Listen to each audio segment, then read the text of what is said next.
I'm Jude Gold, director here at GIT, the guitar program at MI, and I'm sitting with one of the most respected rock fusion guitarists in the world. He's also an instructor here, Mr. Scott Henderson. And we thought actually today we'd kind of take you in the walls here at MI and show you some of the stuff that he might teach. We thought we'd start actually with something that pretty much most guitar players, whether you're beginning or you've been playing 20 years, you probably use it a lot, the pentatonic shape. Believe it or not, a lot of what you just saw was kind of a B minor pentatonic shape, moving it around. What's the basic shape, just to remind everybody? Everybody knows this shape.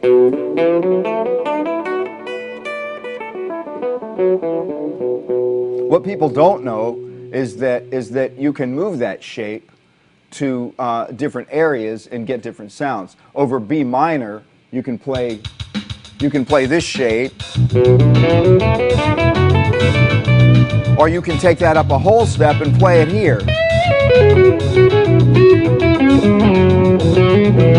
you're playing the same exact shape. Same exact shape, but you just get a different series of sounds. So you're starting on the 9th fret there, the same shape that was on the 7th fret, and moving it up a whole step to the 9th fret. The technical reason for that is because the notes in the B minor pentatonic scale come from the A major scale. And these pentatonic shapes, the B minor pentatonic shape, the C sharp minor pentatonic shape, and the F sharp minor pentatonic shape all contain notes from the A major scale. So if you want to look at it in more simple terms, anytime you have a minor chord and you're playing minor pentatonic, you can go up a major second to C sharp in this case, or up a fifth to F sharp. And they sound completely different. This one sounds like this. This one sounds like this.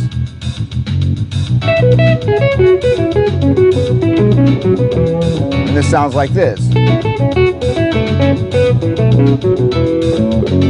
And they all have a little bit of a different flavor because they're using different notes from the scale. Let's hear a little bit more of that. Just kind of go back and forth between those three positions. In fact, what I'll do is I'll play maybe the same lick. I'll just play it in different places. Like I could play a simple lick like this. And I'll play it here. And I'll play it here. So they all sound a little bit different. If I do, here's a regular position, and this.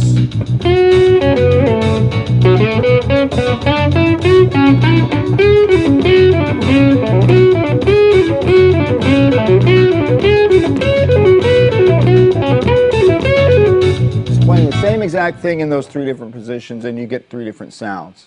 Adds a lot of color to your playing. Very cool. Now, you know, another thing that I notice you do a lot is you might take the same 5 notes that we're talking about here, but you'll group them in rhythmic ways without leaving 4/4, but group them in ways that make it more interesting. Yeah, you can put 5s over 4, 7s over 4. If you take a lick like this, I think I learned this from John Scofield way back from the Star People album on Miles Davis. And I was a kid when that record was out. I was like, wow, what's that lick? And it's so simple. It's just a lick that goes like this. Now normally that would be in 4. And what I'm doing is leaving a rest at the end, like 1, 2, 3, 1, 2, 3, 4, 5, 6, 7, 8, 1, 2, 3, 4, 5, 6, 7, 8. And instead of leaving a rest, I'm going to get rid of the rest and just play it in 7, like this. I'll be your metronome. 3, 4.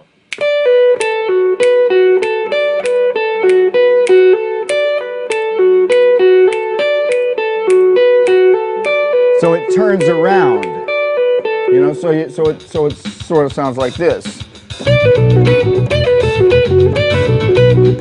Of course, you can do it. And here.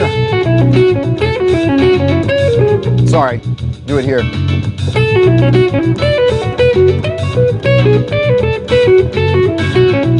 Or you can skip strings and maybe do it like this. And all I'm doing now is skipping over the B string and playing just the E string and the G string. And I can also do that on the B string and the D string. Or I can do it on the G string and the A string. And lastly, the D string and the E string in the other position. So you end up with a wide variety of sounds like this.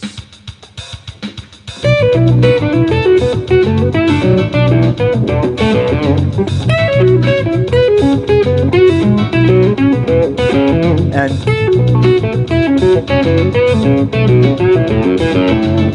so, yeah, it's a nice little tool. I mean, if you do it too much, it sounds too patterny, but if you just throw a little piece of it here and there, most of the stuff that, any kind of rhythmic stuff you do, you don't do it for very long. You just do it enough just to gain a little bit of attention, and then you move on to something else. But all these little rhythmic tricks help. Some of these things that I do, like, so here's an interesting lick.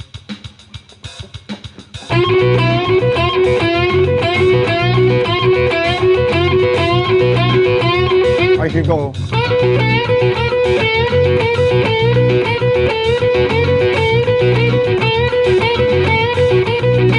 And all that is sevens. Yeah. Sevens over 4. If you count the lick like this, I have to count it in 7. You be my guy, and I'll just say 1, 2, 3, 4, and you go 1, 2, 3, 4, 5, 6, 7, 1, 2, 3, 4, 5, 6, 7, 1, 2, 3, 4, 5, 6, 7. You'll see what happens. 1, 2, 3, 4.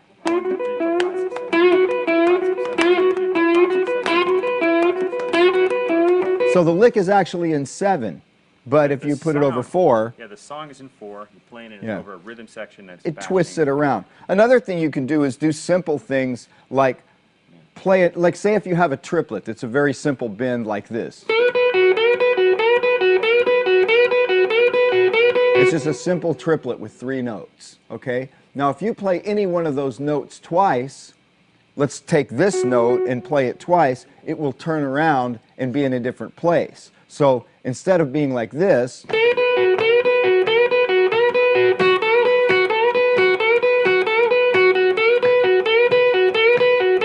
so you can turn it around like that. Where you're just adding it once in a while, adding an extra note.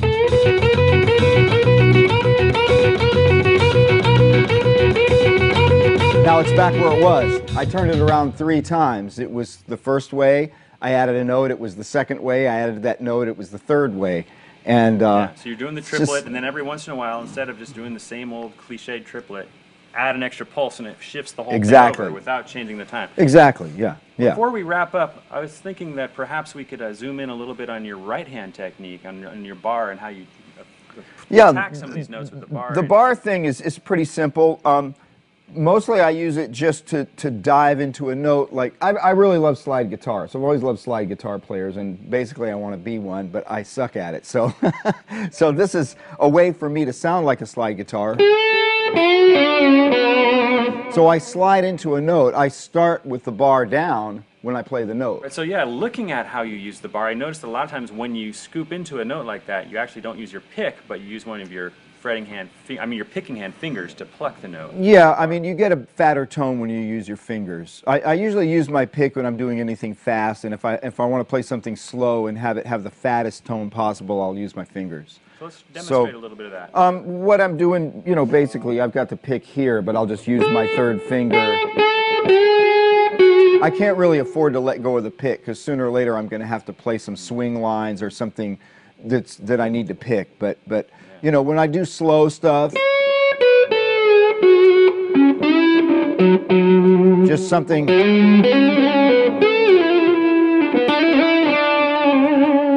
Sometimes you use the bar on 2 notes at once, like a... Yeah. Or something like this. And I use the bar to sweep into notes, or I would say glide into notes. I also use the notes, instead of playing a lick like this, what I'll do is I'll play this note, bend down to the next note, and then release it when I play the next note on the next string. So you can do this kind of Jeff Beck lick.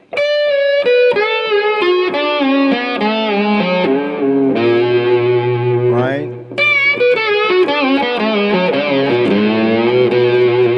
Then the other thing, of course, is just nice vibrato on chords. And then I do this kind of Indian stuff.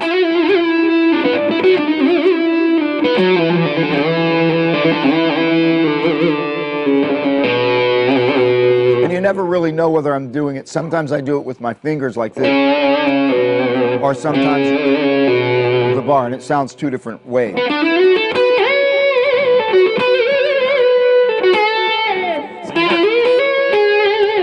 Bar set up so it goes up maybe a half step? Actually, I have it set up so that it goes up a major third on the G string. If you play like a harmonic here, it actually needs to be tuned up because it's not quite making the major third. Yes, it did. Actually, I just didn't pull it far enough. So that's how I have it set up. Most people who do that to their Strat or similar guitars, such as your Sur guitar, their guitar will be out of tune for a week. How do you manage that? Actually, there's some tricks. Actually, it will stay in tune better if it is floating. But you have to do some things that are a little bit heavy, maybe for some guys. Maybe they'd want to take it to a guitar guy to have it done. But one of the things they do at Sur is they take the holes on the plate and they drill them a drill bit size bigger, or maybe even 2 drill bit size bigger, so that the bridge is very loose. Because that's the main fault of the Fender bridges, is that the hole is too small and the screw catches on the edge of the hole and makes it go out of tune. And it's a very simple matter just to drill the holes out. Right the six holes in the plate. Just drill them bigger. This has just got graphite. Well, first of all, if you don't have a guitar that's well made, if your string is in a perfect straight line from the bridge to the edge of the tuning key, it's never going to stay in tune because there's going to be pressure on the side of the nut and it's not going to stay in tune.